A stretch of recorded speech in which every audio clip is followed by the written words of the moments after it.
So the 2016 free response question number 3 deals with the graph of f. So they give you this graph, okay? And then they give you a function g of x, which is an integral function of f, okay? So this is an interpreting graphs type problem, okay? And in essence, what they gave you is because they told you g of x is the integral from 2 to x f of t, g prime of x has to be equal to f of x. So this is the graph of f, but it's also the graph of g prime, okay? So that's what's going to be important about all this, okay? All right, so then question A says, does g have a relative minimum, a relative maximum, or neither at x equals 10? Justify your answer, okay? So the why, that's the why part, okay? You have to explain, all right? So let's go to our paper, and I'm going to answer this. Actually, I lied, okay? So we're gonna talk about it from right here because I need this graph, okay? So,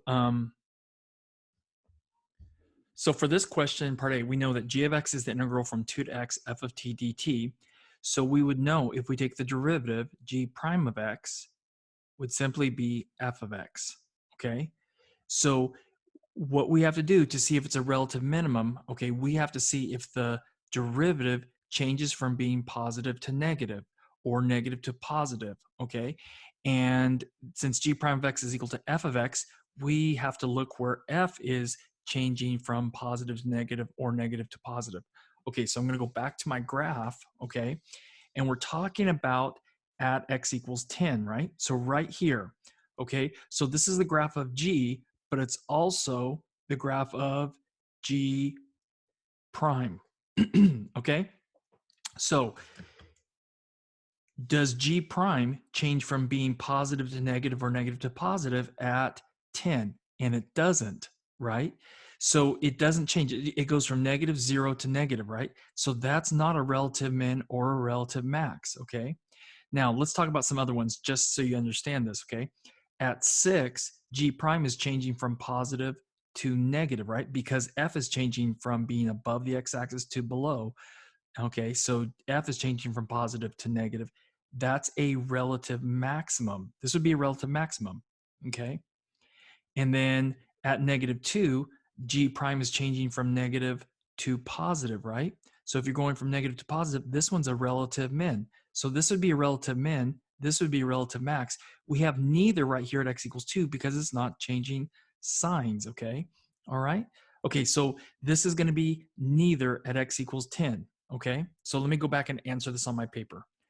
So we would say g does not have a relative minimum or relative maximum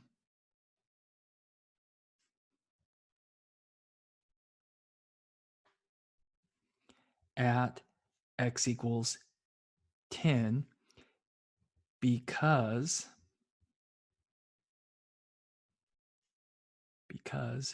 g prime of x, which is equal to f of x, does not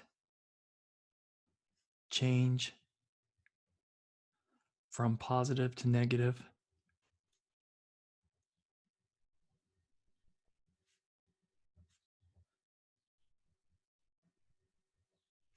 or negative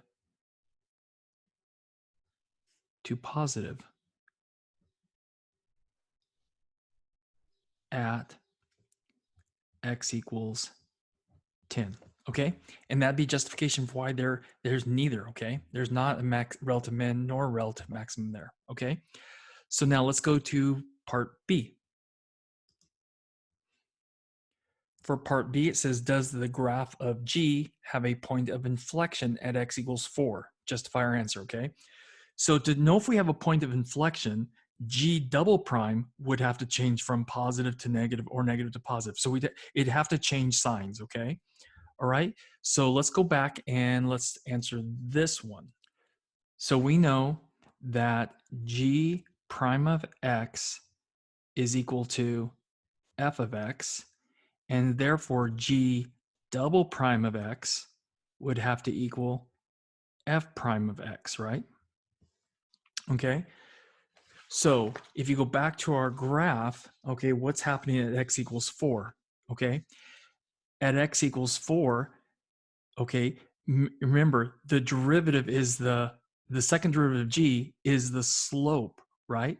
So right here, f has a positive slope right before 4 and a negative slope right after 4, right? That means, and we got to describe it in terms of f is changing from increasing to decreasing, okay?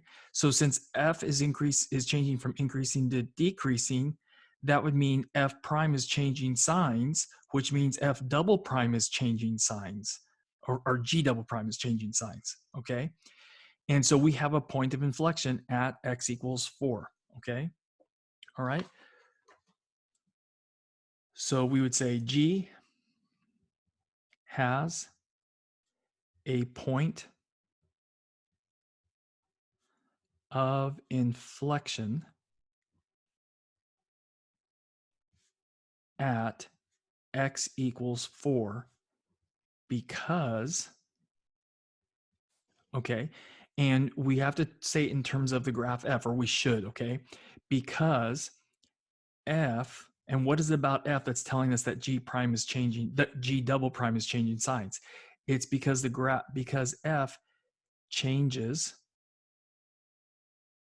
from increasing to decreasing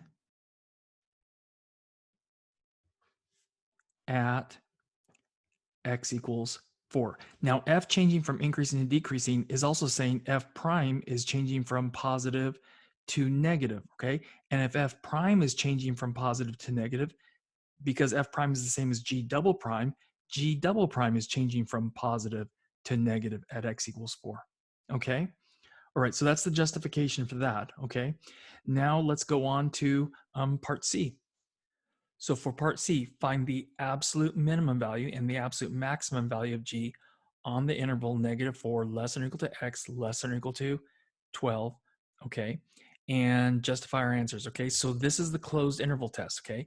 So we need to check for the relative ones, right? The relative mins and the relative maximums, okay? Check those against the endpoints and see, just take a look and see which one's the biggest and which one's the smallest, okay? All right, so let's do that. So what we have to do is we have to look at g prime of x, and we know that g prime of x is equal to f of x, okay? And we need to look where, not just where it's 0, but where it changes signs, okay? So g prime of x is f of x, so we need to look at where f of x is changing signs. So going back to my graph, okay? All right, so I know that f is changing signs at -2. It's not changing signs at 2. Okay, so the derivative is 0, but it's not changing signs. So this can't be a min or a max, okay? And then at 6, it's changing signs. And then at 10, it's not changing signs, right? So this isn't a candidate for being an absolute min or an absolute max, okay? So the ones we need to check are the endpoints, which is -4.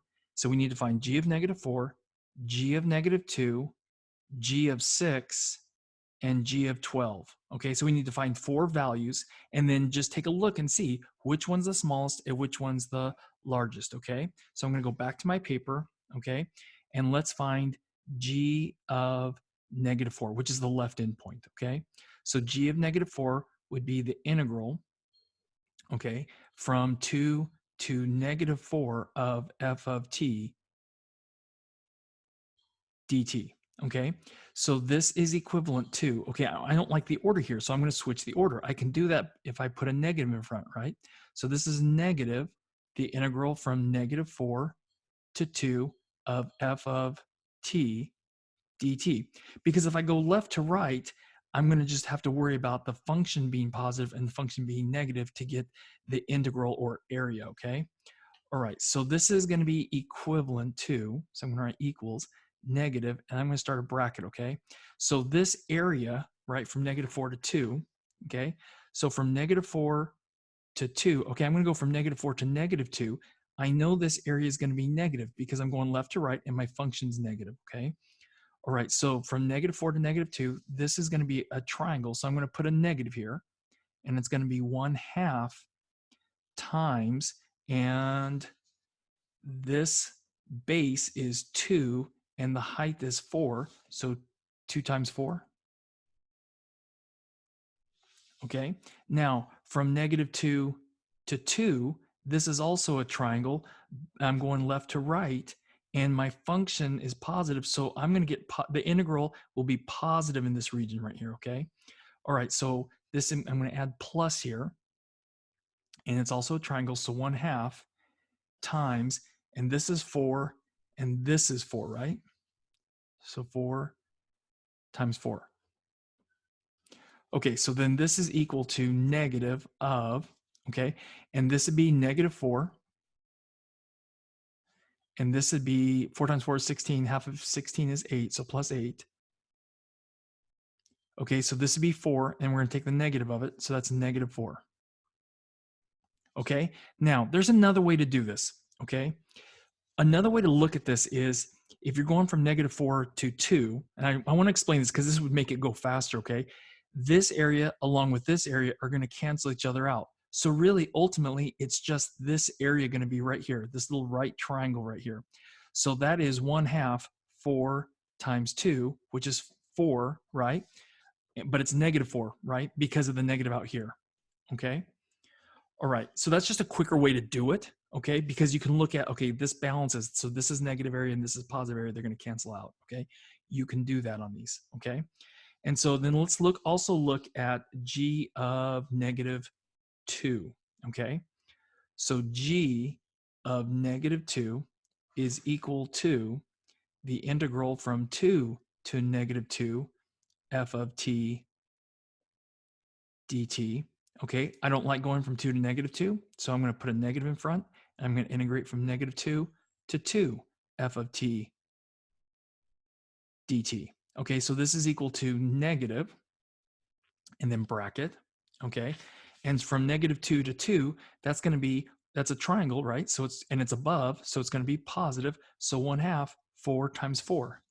So 1/2 4 times 4. So this is half of 16, which is 8, so -8. So g of -2 is equal to -8, okay? Now we need to do g of 6, okay? So g of 6 would equal the integral from 2 to 6 of f of t dt, and that's equal to, okay, so from 2 to 6, okay, from 2 to 6, I'm going from left to right already, so I don't need to put a negative in front, okay? And the function's above, so the area is going to be positive, right? The integral and the area are going to be exactly the same. So this is going to be equal to 1/2 4 times 4, or that would be half of 16, which is positive 8, okay? And then finally, g of 12, okay? So g of 12, and that g of 12 is equal to the integral from 2 to 12 of f of t dt, okay? From 2 to 12, okay, really, okay, so you can look at it as if we're going from 2 to 12, this area right here is going to be positive, and this area is going to be negative, and they match. So they're going to cancel each other out, okay? So really, it's just going to be this value right here, and it's going to have to be negative because it's below. So this would be, okay, negative 1/2 times, and it'd be 2 times 4, which is equal to -4. Okay, so now of these, which one is the smallest? And it's -8, right? So G, we would just say G has an absolute minimum of -8 at x equals -2. Okay, and then G has an absolute maximum of, and what's the biggest one? Well, -4, -8, 8, and -4, 8, right? So absolute maximum of 8 at x equals 6. Okay. And, it says, I think it said justify your answer or something like that. Yeah. Justify your answer, right? So justifying your answers oh, you know what? I didn't say it. Okay. So I need to say up here, g prime of x is equal to fx changes signs. I think I said it, but I didn't write it. Okay. Changes signs at, and it was x equals -2 and x equals 6. That's why I did these two. Okay. All right. Okay, I know I talked about it, okay, but I don't think I wrote it, okay? So the justification is that right here, this changes signs at x equals -2 and x equals 6, and then finding g of -4, finding g of -2, finding g of 6, and g of 12, and then looking and see which one's the biggest and which one's the smallest. That's the justification of this, okay?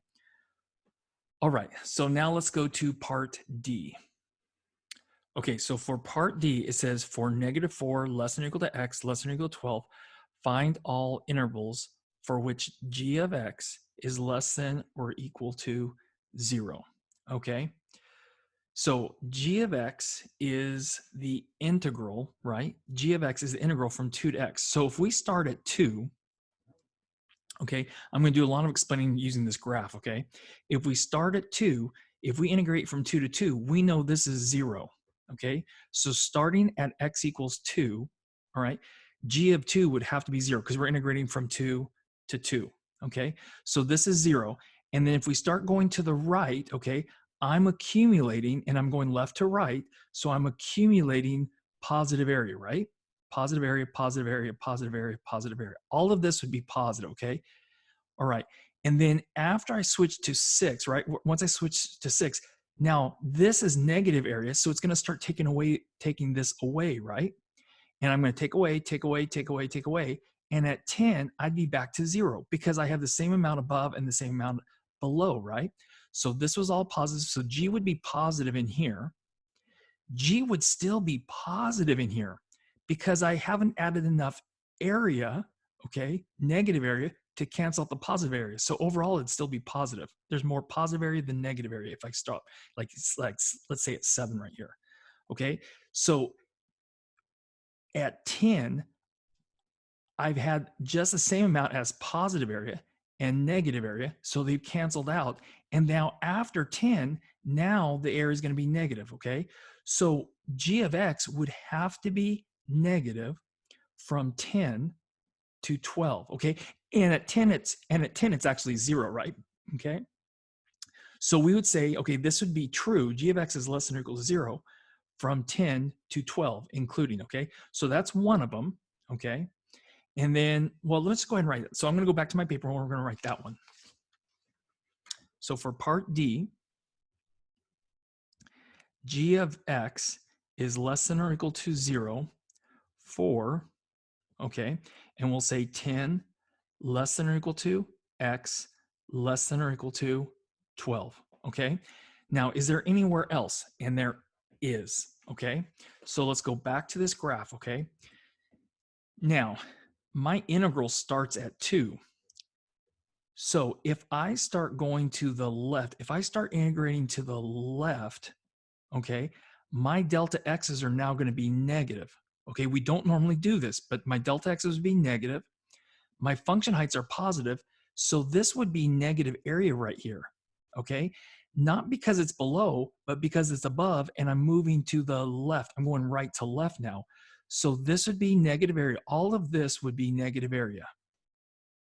Okay, so at 2, g was 0, right? Because the integral from 2 to 2 is 0, okay? So right here it's 0, and if I start moving to the left, if I put any x value over here, it's gonna be negative all the way until -2, right? Now, after -2, I'm going left to right, so my delta x's are negative, okay? And my function heights are negative, so now I'd have a negative delta x and a negative function, which would cause this to be positive integration right here, okay? So this would become positive. So from 2 to -2, it's going to be negative. Now, if all of this area is negative and this is positive area right here now, okay, I haven't added enough positive area to cancel out this negative area that I've accumulated. And even if I go to -4, this is positive area right here now. This is negative area, but I have more negative area than this positive area. Therefore, overall, this would be negative, okay? So all of this area is negative, all right? And again, once you start accumulating, and I'm drawing like little Etch-a-Sketch lines, okay? Once you start accumulating this area right here, right? If I stop right here, I haven't added enough negative area to cancel all this negative. I'm sorry, I said that wrong. I haven't added enough positive area down here to cancel out the negative area I've already accumulated, okay? And even if I get to -4, I haven't accumulated enough positive area to cancel out this negative area that I first accumulated, okay? So what does that mean? That means g of x would have to be negative on this interval from -4 to 2, okay? All right, so there's another interval, okay? So and for this and -4 less than or equal to x less than or equal to 2, okay? So there's actually two intervals where this happens, okay? All right. So we got to realize if we're going from left, if we start at a point and we integrate to the right, okay, all of my delta x's are positive, excuse me. And so the integral is going to be determined by your function height, okay? Is it above or below, okay? If you're going to go right to left, your delta x is now negative, okay? So if your function's above, you're multiplying a negative delta x times a positive f of x, which would give you a negative value. If you're going to go to the left and your delta x, so your delta x would be negative and your function is below, now you're starting to accumulate positive area, okay? If you're going left to right. Right to left, I say, take that back, okay? All right, okay. Okay, we talked about this a lot back in March, I think it was, okay? All right, so you guys, that's it for today. Hopefully that helped you out, okay? And again, we're gonna do some more. We're gonna do table. This week's gonna be table problems and this interpreting graphs. So you're gonna see graphs similar to this all this week, okay? All right, you guys take care. So for the 2016 BC free response question number 6, okay, it's dealing with infinite series, all right? So they say the function f has a Taylor series about x equals 1 that converges to f of x for all x in the interval of convergence, okay? But you don't know what the interval of convergence is, okay? And it is known that f of 1 equals 1, f prime of 1 is equal to -1/2, and the nth derivative of f at x equals 1 is given by this formula, okay? So this is the nth derivative. So this would be, we would need to use this for the second, third, fourth derivative on, okay? At 1, and it's -1 to the n times n minus 1 factorial over 2 to the n, and this would be for n is greater than or equal to 2, okay? So for part A, write the first 4 non-zero terms and the general term of the Taylor series for f about x equals 1, okay? The first 4 non-zero, okay? So we need to do the first 4 terms and then plus ... and then come up with this general term, okay? So I'm gonna go to my paper and we'll do that. Okay, so from before, I know that f of 1 is equal to 1, and I know that f prime of 1 is equal to -1/2. Okay, and if I want to do the first 4 non-zero terms, I'm going to need to do the second derivative and the third derivative, right? Okay, so the second derivative would be n equals 2, okay? At 1 would equal, okay, and it would be -1 to the second power, and then 2 minus 1 factorial over 2 to the n. Or 2 to the, I'm sorry, 2 to the second power, okay? So this would be +1. This would be 2 minus 1, which is 1. Well, 1 factorial is 1. And so this would be 1/4, okay? And then we need to find the third derivative, right? So the third derivative at 1 would be -1 to the third power times 3 minus 1 factorial over 2 cubed. Okay, so negative 1 cubed would be negative, so we know it's going to be negative. 3 minus 2, or 3 minus 1 would be 2, so 2 factorial, and 2 factorial would be 2 times 1, so that'd be 2 over 2 cubed, which is 8. Okay, and then that would become negative 1/4. Okay, now for the Taylor series, I know I have f of 1. Now that's the 0th derivative, so this would be times x minus 1 to the 0 over 0 factorial, which we don't really need to write that, okay? And then plus f prime of at 1 times x minus 1 to the first power, okay, over, okay, I'm going to put it over here though, over 1 factorial, right? Because this would be 0 factorial, right? And then plus f double prime at 1 times x minus 1 squared over 2 factorial. Okay, and then that'd be the first non-zero term, second non-zero term, third non-zero term, fourth non-zero term. So f triple prime at 1 over 3 factorial times x minus 1 cubed, and you need to write this plus dot dot dot, okay? And then the nth term, because we're running out of room, so you can swap down here. Okay, actually, I'll just do it right here. So, okay, so then plus, this would be the nth derivative at 1 over n factorial times x minus 1 to the n power plus dot dot dot.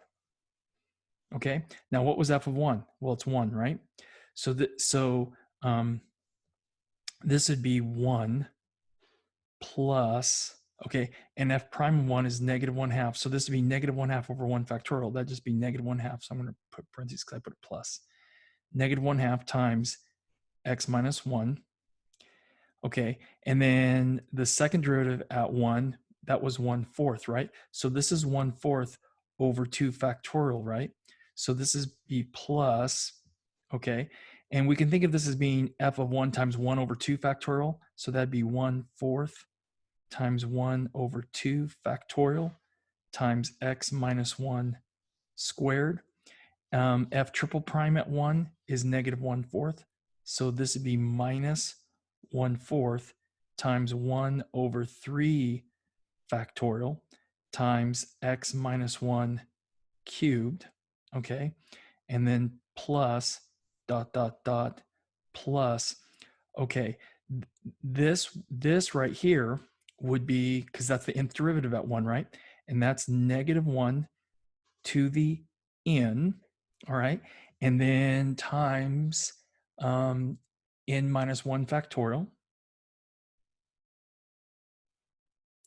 over 2 to the n times 1 over n factorial times x minus 1 to the n power plus dot dot dot.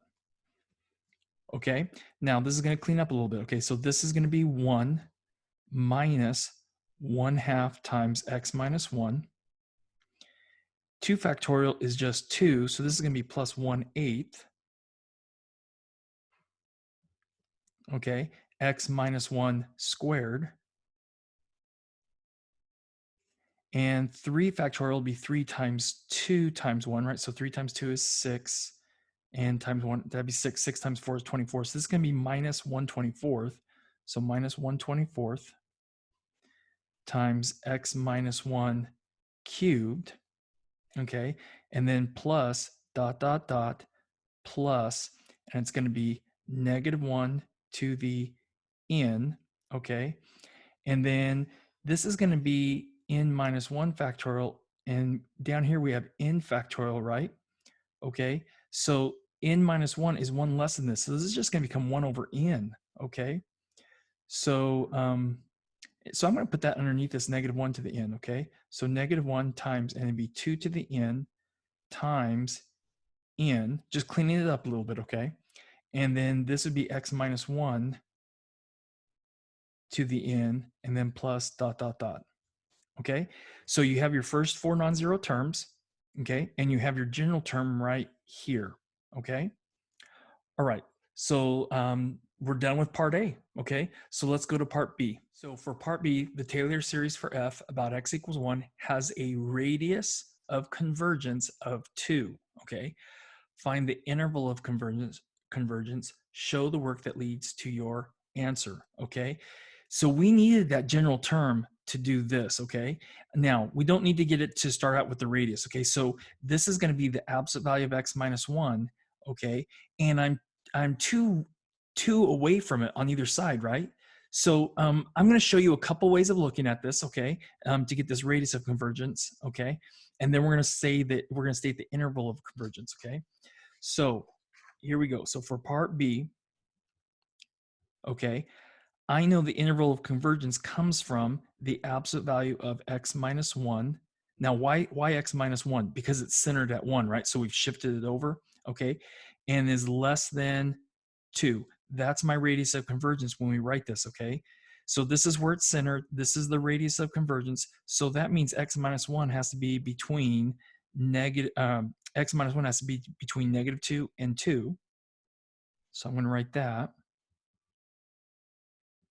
Okay, and then I'm going to add 1. Okay, and that will give me that interval of convergence. So I'm going to add 1. So that gives me -1 less than x less than 3. Okay, so now you could do this another way. Okay, if you know the radius is 2 and you're centered at 1, go 2 to the right and 2 to the left, and you'd have these two numbers, right?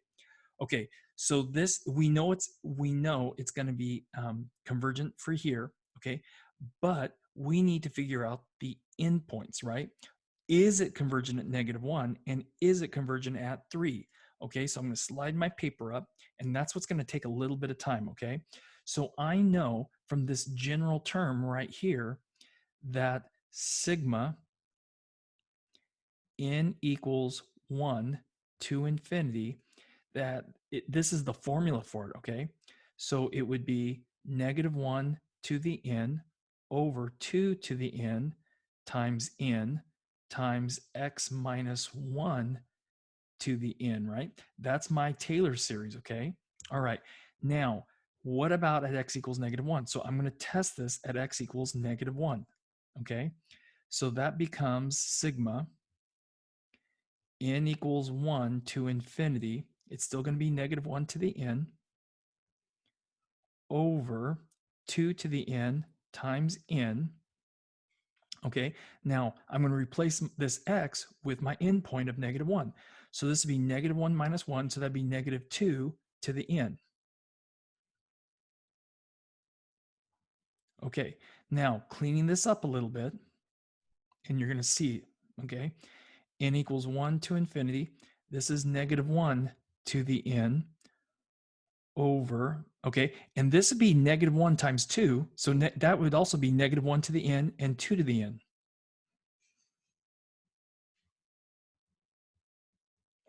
And then I wouldn't need the parentheses if it's just 2 to the n over 2 to the n. You see what happens? Your 2 to the n's are going to cancel, right? And then you have -1 to the n times -1 to the n. That would be -1 to the 2n. Well, that's going to make this always become positive, right? Okay. So this becomes sigma n equals 1 to infinity, okay, of 1 over n.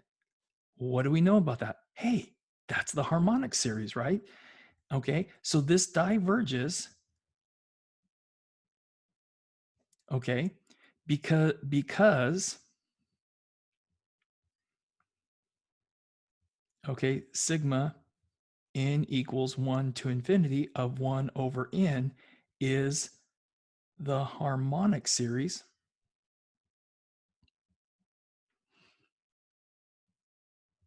which diverges. Okay, you could also use the p-series test, okay? All right, now we have one more to do, right? We have to do it x equals 3, okay? So that becomes sigma n equals 1 to infinity of -1 to the n over 2 to the n over n times 3 minus 1, which would be 2 to the n, right? That's going to be 2 to the n. So that's going to become sigma n equals 1 to infinity. This is going to be 2 to the n, but we have 2 to the n over here, so they're going to cancel. So you're going to be left with negative 1 to the n over n. Now, that's the alternating harmonic series. And what do we know about the alternating harmonic series? It converges, right? Okay, so this one converges because sigma n equals 1 to infinity of negative 1 to the n over n is the alternating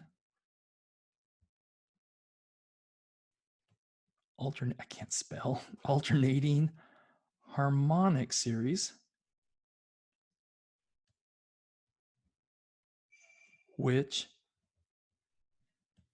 converges. Okay, so we have our we have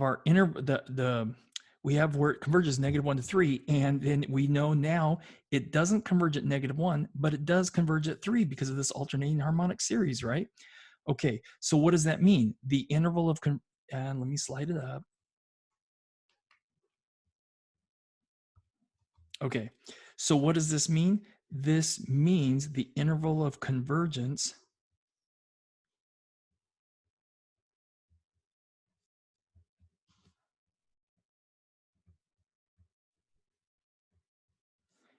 is negative 1 less than x less than or equal to 3.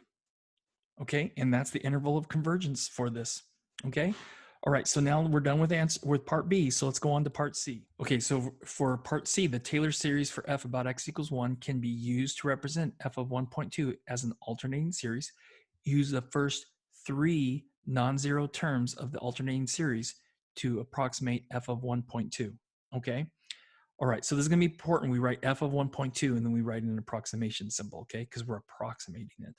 Okay, so let's go back to our paper and we'll write this out. So I have the first 3 non-zero terms right here, right? That's these 3 right here. Okay, so where I see x, I'm going to put 1.2. Okay, all right, so I'm going to go back to my paper here. Okay, so f of 1.2 can be approximated with this Taylor polynomial, right? And it'd be 1 minus 1/2 times 1.2 minus 1, and then plus, and then 1/8 times 1.2 minus 1 to the second power. Okay, so those are the first 3 non-zero terms. Okay, so this could be approximated with 1 minus, and then be 1/2 times, and that'd be 0.2, and then plus 1/8 times 0.2 squared. Okay, all right, so this is 1 minus, okay, and this would be 0.1, okay, because half of 0.2 would be 0.1. Okay, now this one's going to be a little bit harder, okay? So this would be plus 1/8 times 0.2 squared, okay? So 0.2 squared, that would be 2/10 squared, right? Or 1/5 squared. I'm going to do 2/10, because then we'll get a decimal right here. Okay, so 2/10 squared, okay? So that'd be 4/100ths, okay? So this is 1 minus 0.1 plus 1/8. The reason I'm doing this and not just putting in my calculator is because usually you don't get to use a calculator on this part, okay? Now, this year, you can use calculators, okay? So I would go ahead and put this in the calculator, okay, instead of taking the time to do this. Okay, so this would be 2 squared, which is 4. So this would be 4 times 4 over 100, okay? Now, that's going to be 1/2 times 1 over 100, right?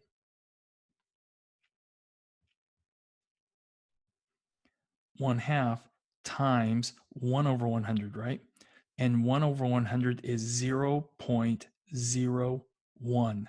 Okay, now what's half of 0.01? Well, this would be 0.005. So this is 1 minus 0.1 plus 0.005. Okay, so what's 1 minus 0.1? That'd be 0.9. So this comes out to be 0.905. Okay, and I think that's all we need to do is just get the approximation, right? Okay, use the first three non-zero terms of the alternating series. Yeah, so we got f of 1.2. It's about 0.905, okay? All right, so now we're done with part C, so let's go on to part D. So for part D, show that the approximation found in part C is within 0.001 of the exact value of f of 1.2. Okay, so this is my error, right? And the series is an alternating series, right? Because of the -1 right here in the derivative, okay? -1 to the n power, okay? All right, so what does this mean? This means you can use the alternating series error bound, okay? All right, so we're gonna go back and do that. And we just have to show that this is within 0.001, okay? All right. So since we have an alternating series, okay, and the terms are decreasing, okay, because we know it converges, okay, then we know that the absolute value, the error comes from, okay, now we're using a second order, right? So that's P sub 2, okay? We have P sub 2 of 1.2. That's what this is exactly, okay? P sub 2 of 1.2 is 0.905 minus the actual value, right? Which is F of 1.2. And what do we know? That has to be less than or equal to A sub 3 at 1.2. Okay, A sub 3. Because remember, it's always going to be less than the next term, okay? And the next term would be A sub 3, okay? So that means this is P sub 2 of 1.2 minus F of 1.2 is less than or equal to. Okay, so I'm going to grab the first page that I did because I need to know the third term, right? And the third term we have, it's right here, okay? It's 1 over 24. So it's not the alternating part, it's just the 1 over 24, and this x is 1.2. So this is going to be less than or equal to 1 over 24 times 1.2 minus 1 raised to the third power. Okay, so then that makes this P sub 2 of 1.2 minus F of 1.2 is less than or equal to, okay, so this is 1 over 24, okay? This would be 0.2 cubed, okay? So 0.2 is 2/10. So 2/10 cubed, right? So this would be 2 cubed and 10 cubed, okay? So this would be less than or equal to, I'm just going to keep writing this, okay? 1 over 24. And then 2 cubed is 8. So this is times 8 over, okay? And 10 cubed is 1,000. And then 8 goes into 24 3 times, right? So this would be less than or equal to 1 over 3 times 1 over 1,000, right? Which is less than or equal to 1 over 3,000. Okay, 1 over 3,000. Now, we wanted to know within 0.001, right? Remember, 0.001 is equal to 1 over 1,000. Okay, so 1 over 3,000 is actually, okay, smaller than 1 over 1,000, okay?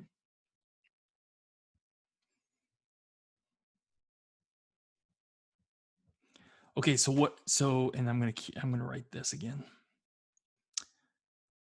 P sub 2 of 1.2 minus F of 1.2.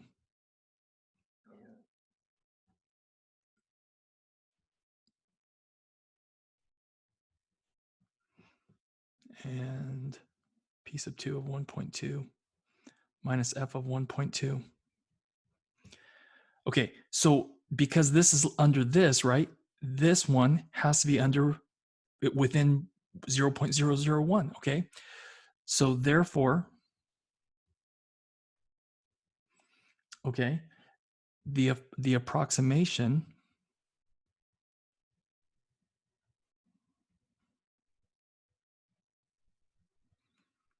in part C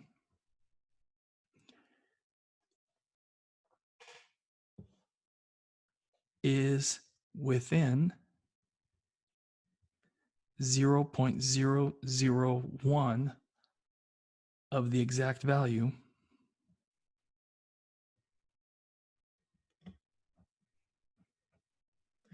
of f of 1.2. Okay? And that's part D, guys. Okay? This is the BC part, okay? I think they're gonna ask you a question like this. That's, it's kind of straightforward a little bit, okay? If you did the homework on this, okay? I think it's kind of straightforward. The endpoint thing is always gonna take you a little bit more time, okay? All right? Okay, that's it for today, guys. Have a good day. Take care.